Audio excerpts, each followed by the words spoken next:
أنا عرفت إن عندي موهبة، وعرفت إن جوايا صوت، وعرفت كمان إني مش لوحدي، وإن كل اللي بيحصل لي بيحصل لناس تانية كتير. بس السؤال بقى، ليه لحد دلوقتي ما بدأتش؟ ليه حاسس إن الموهبة لسه محبوسة في دماغي مش في إيديا؟ هو ده اللي هنتكلم عنه في حلقة النهاردة. كان في بنت كانت بتحب الرسم من وهي صغيرة، كانت بترسم على أي حاجة، الكراسات، الحيطان، المرايات، أي حاجة تلاقيها قدامها كانت بترسم عليها. كبرت، قررت تبدأ ترجع للرسم تاني، اشترت كل الأدوات، فتحت اليوتيوب، بدأت تتعلم. وكل مرة ترسم كانت بتحس بحاجة غريبة، أنا بشتغل بس مش حاسة إني فنانة، كأن في حاجة ناقصة. مرة الرسمة تطلع مظبوطة ومرة لأ، في حاجة ناقصة. القصة دي مش بس قصتها، دي قصة كتير مننا بيحاول يتدرب على حاجة معينة حاببها أيا كانت هي ايه، بس جواه صوت بيقول مش هو ده، لأ مش كفاية، في حاجة ناقصة. ليه بنحس إن موهبتنا ناقصة؟ أول سبب، الخيال أكبر من الواقع. اللي انت متخيله إن هو هيطلع بتلاقيه أكبر بكتير قوي من الواقع. جواك صورة مثالية لموهبتك، والمقارنة دايما بتخلي شغلك الحقيقي يبان صغير وقليل قوي بالنسبة للي انت كنت متخيله. بس مفيش حد بدأ وهو عبقري، كل حاجة بتبدأ واحدة واحدة، والحاجة الصغيرة دي انت لو وريتها لغيرك ممكن ينبهر، وحتى لو منبهرش بس الحاجة الصغيرة دي طالما هي بتسعدك يبقى مع الوقت هتبقى زي ما انت متخيل بالظبط. تاني سبب، غياب البيئة الملهمة.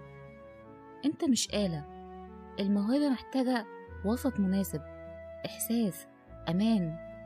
الموهبة مش شغل وبس، الموهبة هي حاجة كده زي ريليشنشيب بينك وبين الحاجة اللي انت بتحب تعملها، فلازم تكون البيئة اللي انت بتشتغل فيها مناسبة علشان تستقبل الإلهام.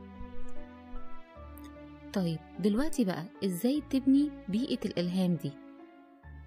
أول خطوة ان انت تخلق مساحة في يومك، وقت، مش بس وقت ومعاه طاقة نفسية. يعني تقول أنا هاخد ساعة أو نص ساعة أو حتى 10 دقايق، بس بشرط تكون حاضر نفسيا، على الأقل مش متضايق.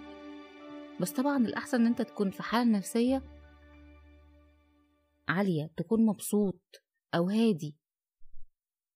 تاني حاجة، الوسط الملهم، ناس، صور، بودكاست، كتب، كل الحاجات دي بتغذي الأفكار عندك، بتصنع بعد كده حاجة اسمها الإلهام، فكرة جديدة بتطلع منك انت بس. تالت حاجة ممكن تعملها المشي الهادي، بس المشي من غير هدف. في ناس بتحب تمشي وتسرح في تفكيرها، حاول ما تسرحش في المشاكل أو الخطط المستقبلية، اسرح في موهبتك وإيه ممكن تعمله بيها. الكتابة الحرة، اكتب أفكارك اللي بتحس إنها جت فجأة. خلي معاك دايما بلوك نوت صغير في كل مكان، جنب السرير، في المكتب، في الشغل، في أي مكان بتروحه يكون معاك بلوك نوت صغير. أي جملة تخطر على بالك أو تحس إن هي ملهمة أو شدتك اكتبها، حتى لو موهبتك مش الكتابة. بس غالبا الجملة دي ممكن توجهك لحاجة معينة ليها علاقة بموهبتك، وخلي بالك الجملة دي بتتنسي بسرعة جدا.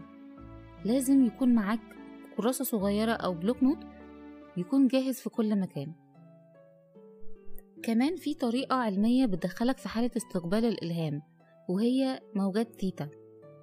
المخ بيشتغل عن طريق موجات، وموجة ثيتا دي هي أحد الموجات اللي بتخلي المخ يدخل في حالة كده بين النوم والوعي، بتكون فيها أقرب لحالة إبداع، حدس، شفافية. إزاي وإمتى بتدخل الحالة دي؟ أول ما بتصحى من النوم أو قبل ما تنام بلحظات، أو تأمل هادي إن انت تقعد تسترخي كده وتعمل تمرين تنفس والدنيا تبقى هادية خالص وتبدأ تسرح في كل حاجة. وبعديها تحاول تركز في اللاشيء، ركز على نفسك، على ضربات قلبك، أي حاجة بعيدا عن التفكير. هنا تبدأ تدخل في حالة اسمها حالة موجات ثيتا. دلوقتي هنعمل تمرين الرجوع للنبع.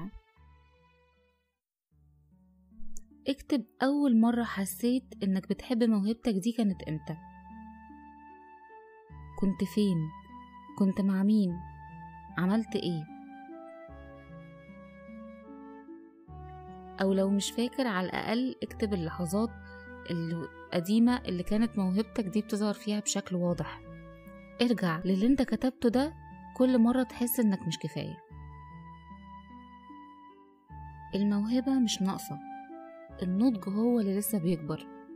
ابدأ بأبسط فعل وحافظ على علاقتك بموهبتك. كان في طفل برازيلي كان كل حلمه يبقى فنان جرافيك، بس مفيش كمبيوتر ولا مكتب ولا حتى ورق، فبدأ يرسم على كراتين البيت دي اللي هي كانوا بيحطوا فيها الأكل. كان بيقعد على الأرض يرسم بعصاية على الكرتونة ويحلم. ولما سألته واحدة صحفية ازاي كنت بتلهم أو بيجيلك الإلهام، قال لها أنا كنت مشغول إني أخلق جوه نفسي جو، لأن الجو حواليا ما كانش فيه غير صوت المكن والعربيات. البيئة مش دايما مكان، البيئة ممكن تبقى نغمة، ممكن تبقى نوتة موسيقية، أو حتى صورة على الحيطة، أو حتى ريحة قهوة بتربطك بلحظة كده في ذاكرتك. لو مستني ظروف تبقى مثالية استنى كتير، لكن لو بدأت تخلق انت الظروف يبقى انت بتبني عضلة داخلية اسمها الإلهام بالعند. لو عجبتكم الحلقة ما تنسوش تعملوا لايك وسبسكرايب، وقولوا لي في الكومنتس امتى كانت أول لحظة حسيتوا فيها ان انتوا موهوبين، وايه هي موهبتكم.